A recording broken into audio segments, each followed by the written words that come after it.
What is going on, everybody? Welcome back to another episode of the We Ball Podcast. I'm taking the lead today because it's a special day. 2023 NFL Draft is over. We had all of the picks, all of the signings, but now it's time to move on to 2024. And with that, we have Luke's official big board coming out today, May 1st, and I want to break some of it down with him. But first off, I got to ask him, Luke, how you doing? Buddy, the 2023 cycle has come to an end, and it was a wild one. We really nobody knew anything that was going on. Clearly, that's what we learned during this draft.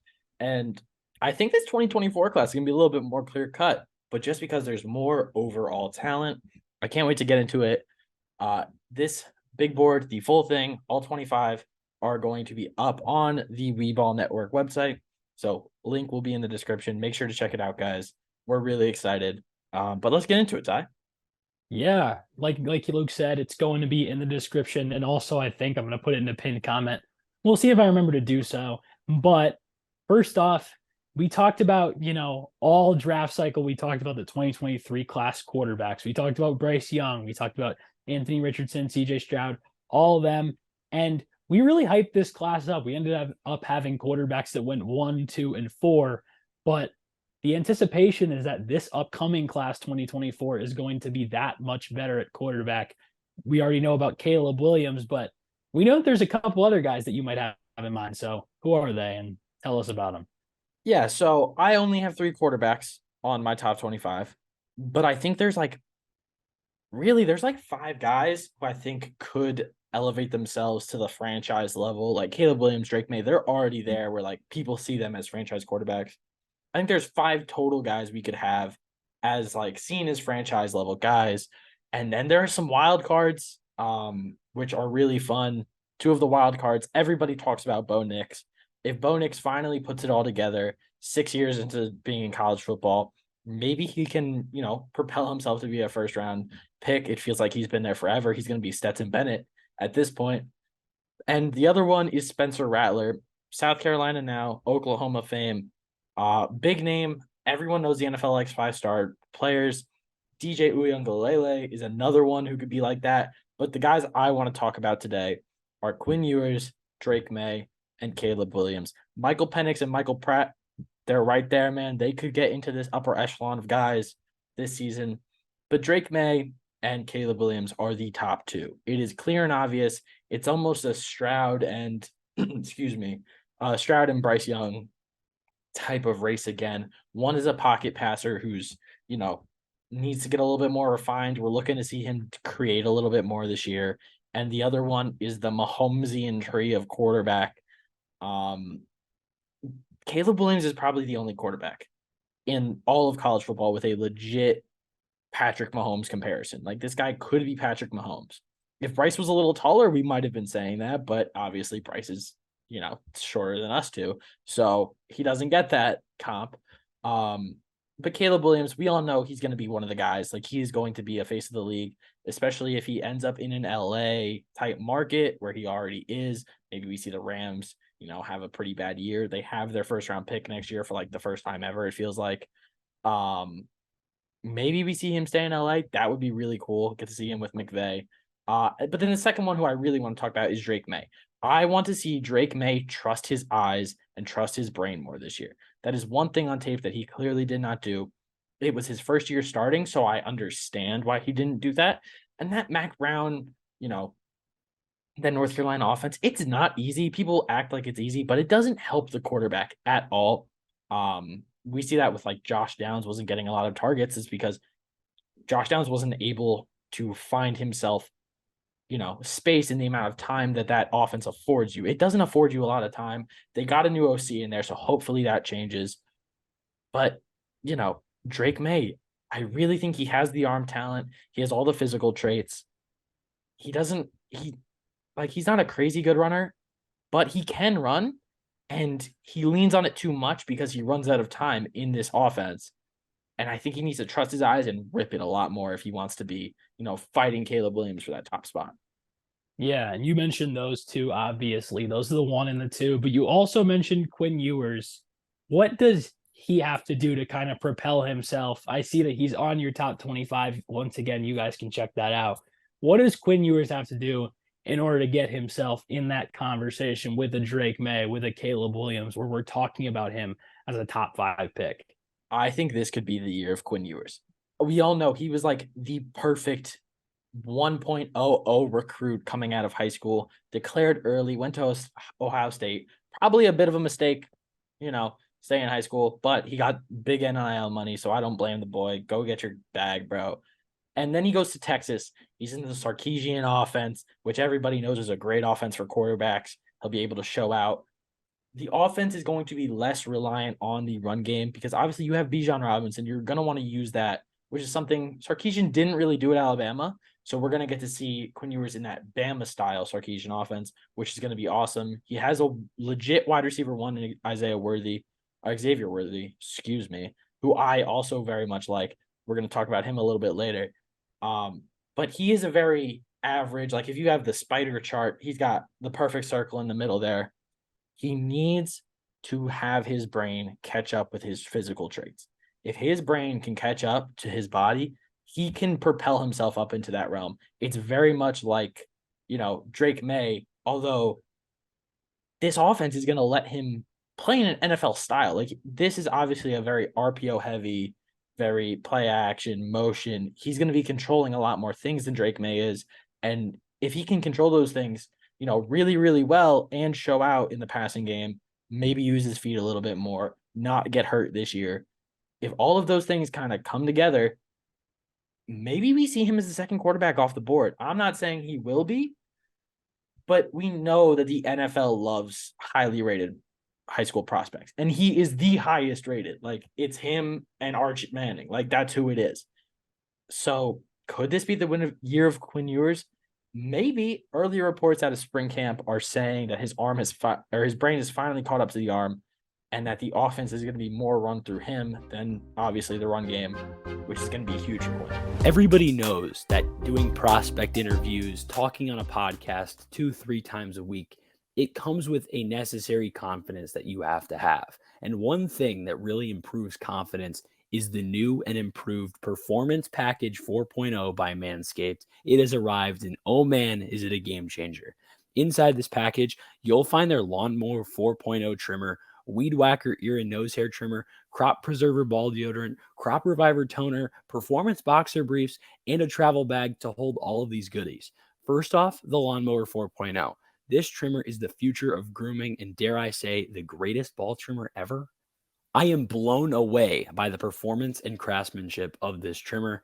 Their 4th generation trimmer offers cutting-edge ceramic blade to help reduce grooming accidents thanks to their advanced skin-safe technology.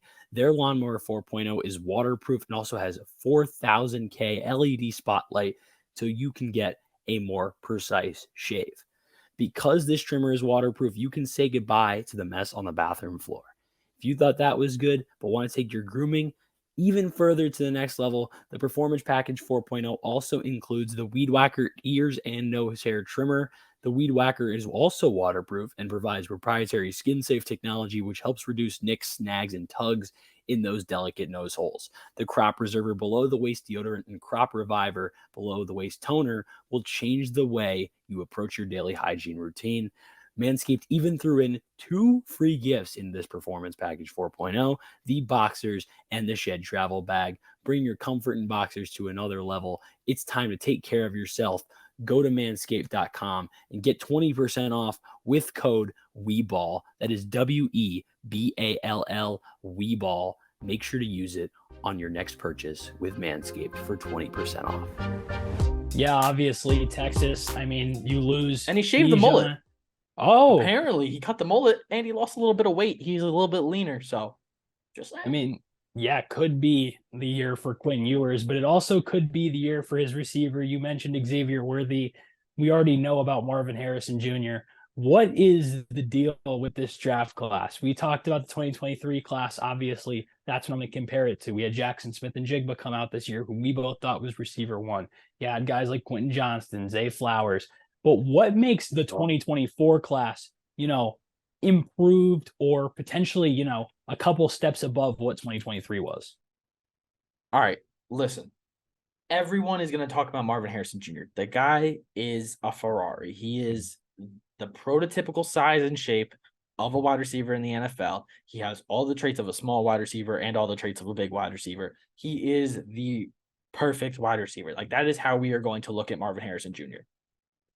Marv is going to be the guy. Marv might go number 3 overall, depending on what team is there and depending on positional value and all that type of stuff. He's going to be the guy, right? It's going to be who can catch Marv. And we thought that's how it was going to be with Jackson Smith and Jigba. He did end up being the first wide receiver taken, but Marv stole the spotlight from him. And, I don't know that there is any chance any wide receiver is able to catch Marvin Harrison Jr. I don't think it's possible. They would have to put up 800 yards a game. Like, that is what we're talking about here. That's how good this kid is. But a guy who I really, really like is Troy Franklin from Oregon. Extremely lengthy. The guy is a literal toothpick. He's like 6'3", 180, which we all know that schools lie up on weight too. So he's probably more like 175, 170. He needs to add a little bit of mass. But he plays strong and catches through his hands, even though he's lanky. He has great body control. His spatial awareness of where he needs to be is off the charts. I've seen him do, crazy toe taps, Michael Jackson style, leaning forward. I think that Bo Nix just has to put the ball on him, and he can show out a little bit this year. I think he's going to be really good this year. He's sharp in and out of cuts, even though he's so lanky. Sometimes those lanky guys are a little bit out of control because there's, you got a lot of limbs to carry around when you're that, skinny with long arms and stuff like that. But another guy I want to talked about him a little bit before, is Xavier Worthy. I'm, again, probably higher on him than a lot of people because I think he can finally put it all together this year. It's kind of been, hey, he shows this, but he doesn't show that. He shows this, but he doesn't show that. Back and forth with him through his entire college career. He is finally going to be the focal point of this offense. Like, it is just Xavier Worthy. Obviously, he has a great supporting cast around him, but it is going to be Quinn and Xavier Worthy. That's how it's going to be, and he has to go out there and make plays. I can see him playing the role of, I don't think he's going to be Smitty. Like, I don't think he's going to be Devontae Smith, but I think the offense could use him like that, where he's going to get a ton of targets. He's going to get a ton of catches in open space, and he can look to, maneuver his way through. He's really good in the open field. Again, I think he just has the skill set, and it needs to be maximized by Quinn Ewers. Obviously, we then have, I don't know how to say his name, but the other Ohio State wide receiver, I want to say it's Emeka Egbuka or something like that. Yeah, I don't want to say it wrong because I feel bad saying people's names wrong. He's obviously going to be really good. Obviously, the spotlight's kind of going to be taken away from him, but that Ohio State wide receiver room is loaded this year. It always is, isn't it? Yeah, it feels like the Alabama of old, like where we had 4 first-round pick wide receivers in the room, and they probably have more than that at this point. Those guys are going to be off the charts. But a guy I want to talk about who isn't in my top 25 is Antoine Wells, Juice Wells, as he is affectionately known. He's from South Carolina. He's going to be playing with Spencer Rattler.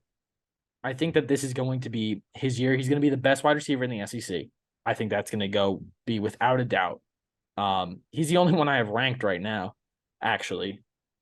But I think that Juice is going to be able to kind of show out a little bit. A new offense that's going to be played more through him than through the tight ends, which is how their last offense was. It was running and tight end based.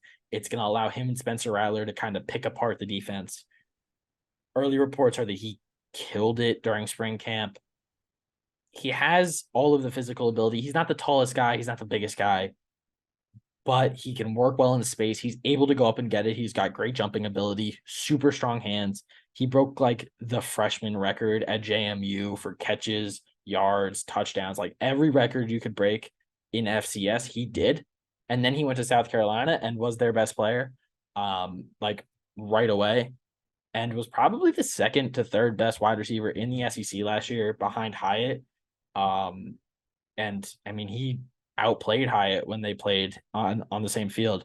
So it's going to be interesting to see what happens with him. I think he's the, he's not Zay Flowers small, but he's going to be the Zay Flowers type where he's smaller. He can play inside, but you love what he can do on the outside. You can love the, playmaking ability that he has.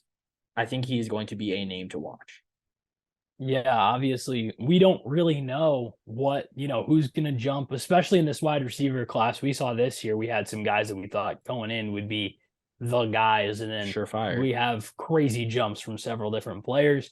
That's kind of the story of this class. However, I know that along with receiver, along with quarterback, we've talked about offensive skill positions, but it's time to get mean. It's time to get nasty, and it's time to talk about trench play. I know that there are some guys that you have in this top 25, maybe, even further down your rankings that you think are blue chips when it comes to trench players. Let's break down some of those guys. I'm just going to read off a few names that are at the top of this list. JTT from Ohio State, 5-star. Joe Alt is the most NFL-ready offensive tackle probably in the last 2 years. And then you have Dallas Turner, Michael Hall Jr. I believe they are both 5-stars. You have the extremely raw Fashanu, I believe, from Penn State, big offensive tackle. You have Braylon Trice, who I'm a huge fan of Braylon Trice. Shout out Katzen for telling me the name.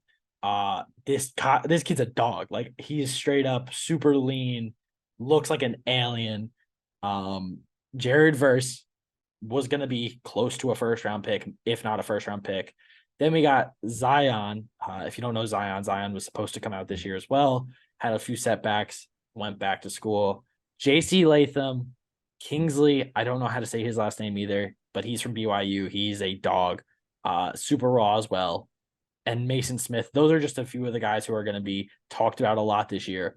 One guy I want to talk about is J.C. Latham. A lot of people are very, very high on J.C. Latham. As an Alabama fan, I've watched him a lot. He started since he was a true freshman. The guy is very good at football, very versatile. I think we're kind of, putting the Bama stamp on him, like the Bama factor of approval on him a little too early. People are already saying, hey, can't wait to see what he does at tackle. We haven't seen him at tackle. We saw him very slight in, I believe, one game at tackle. But he can play both guard positions. He can play tackle. I believe in his skill set. I just need to see it on the field. He's got really good hand placement, really good foot placement, can move very well for his size. He's a guy I'm very excited about as a Bama fan. But then let's talk about Dallas Turner. I need people to calm down a little bit because I'm seeing Dallas Turner is already better than Will Anderson comps. And I'm like, guys, can we slow down? The kid was Will's number 2, Will's protege. Will has said that this guy is the hardest worker that he has ever met. And I believe it. Like, the kid clearly puts in work. He's built like an alien, much like Trice, who I brought up before. He's got so much upside, but he needs to be the leader of Nick Saban's defense this year. And that is going to be key for him being, edge one in this class. And then I want to talk about JTT. JTT is going to be the premier guy. He has all of the right traits. He finally put it on display last year when he got some playing time. He was dominant in the Big Ten, which, as we know, Big Ten edge rushers, if you're dominant, you're going to be a top guy. He needs to work on his second move. If he can figure out the second move and the pass rush plan, he will be a Will Anderson level prospect. I truly believe that. I don't think he will be better than Will, but I think he'll be right there with him. He doesn't give up on plays. He has motor for days. I've seen him, maybe he doesn't have the pass rush plan that you want, but when his first move does get stunted, he takes a second, keeps moving his hands, keep moving his body, and then he's like, okay, I can go again and do this, and does the same move again, and then beats the guy. Like, he needs to just get the mental up to what his body is, and if he can do that, he will be the premier guy and might go before some of these quarterbacks, might go before Marvin Harrison. Like, that's the level of prospect we're talking about here. And then last guy I want to talk about is Joe Alt. I said he was going to be a pro-ready, NFL-ready tackle. I truly believe that. He is 6'7", 283, moves quickly, is agile, has really, really good feet. His hand placement's good. He doesn't use the up and under, which is very good. He's got, the perfect arm size. He's not going to be like one of those guys who are like, oh, he's a tweener because he's got tiny arms. No, that's not what he is. He is a natural quarterback protector. but he knows how to attack when he needs to in the run game. I think this guy is the one guy who, like, hey, we're not going to see much movement from him up or down the board. He's going to be stuck here right where he is. And he's just going to go out there and play every day. Notre Dame, I don't think they're going to be very good this year. So you're not going to hear about him much. But do not forget about Joe Alt.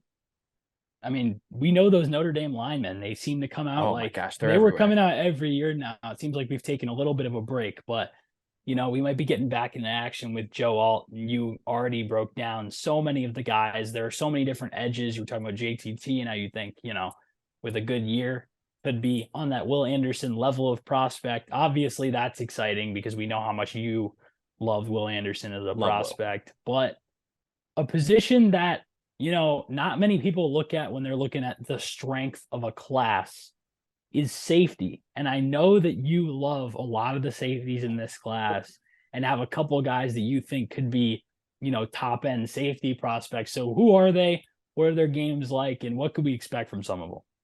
I have 3 safeties in my top 26. I don't think I've ever been able to say that before. I don't think I've That's ever been able to fun. say 3 safeties in my top 30. And I've been doing this for what, 4 years, 5 years? So I'm really excited. My favorite of the group right now is probably Andrew Umkaba. I don't know how to say his last name. He's from Clemson. I don't listen to broadcast. I watch all 22. I don't get to hear these kids' names. But he's an exciting ball playing safety. He's like unafraid, whether it's in the air or in the run game, to just put his nose in there and get after, whatever he has to get after. He'll hit a tight end coming across the middle. He'll hit a running back in the hole. Like, he will do whatever you need him to do. And that is huge in that Clemson defense. We know how they like to move guys around and have them do everything.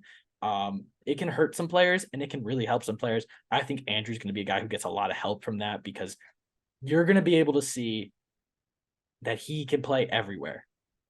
I think with more snaps, he didn't get a lot of snaps. I think last year was his first year starting, I believe. With more snaps, he will turn into one of your favorite players to watch in this class. He is one of my favorite players in this class. And I don't think I've ever said that about a Clemson player. So that's some big praise, because I think Dabo is kind of a clown, but we're not going to talk about that right now. The next safety that I have on my board is Kellen Balak. If you will be watching this tomorrow on Monday, but today is Sunday. Happy birthday, Kellen. Today is his birthday. He's a quick safety, dude. He's so fast. He's 6'3", long arms, plays the ball in the air, tracks it really well.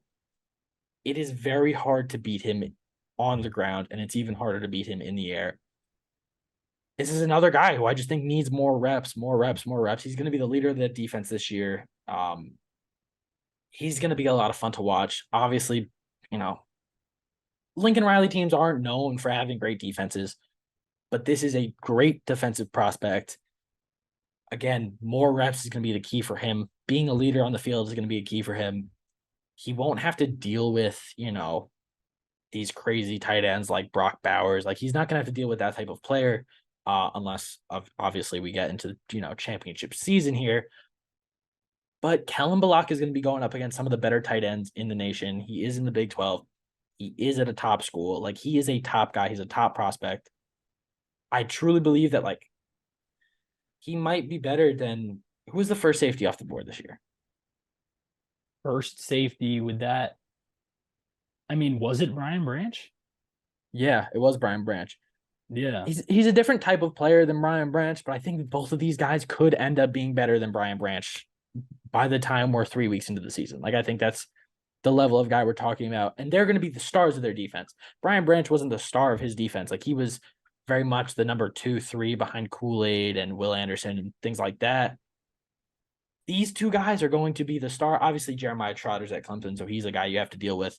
And then at 25, we have Javon Bullard. He's got some off-the-field stuff he's got to take care of. He was arrested. Not great. Obviously, you don't really want that as a sophomore in college. So it could have him slide a little bit, but he's a stud, dude. He's a hard-hitting safety. He's a Georgia edge, but he's playing safety. Like, that's the type of guy this is. That's the mentality that he has. He needs to improve in the press. He needs to improve in coverage versus tight ends. But when he's just back there sitting and hunting, he is one of the best, if not the best in the nation at that. He will headhunt if he has to. Like, he will put his nose into basically anything. It's going to be a lot of fun to see how he develops because he's the star of this Georgia defense now. Like, we haven't had a secondary player be the star of that defense. This is the guy for Georgia now. Like, their defense is going to run through him. They lose some really good players. I think they still have Wyatt in the middle there, I believe. But this is going to be their guy. Like, it is going to run through him. I'm really excited to see what he can do this year.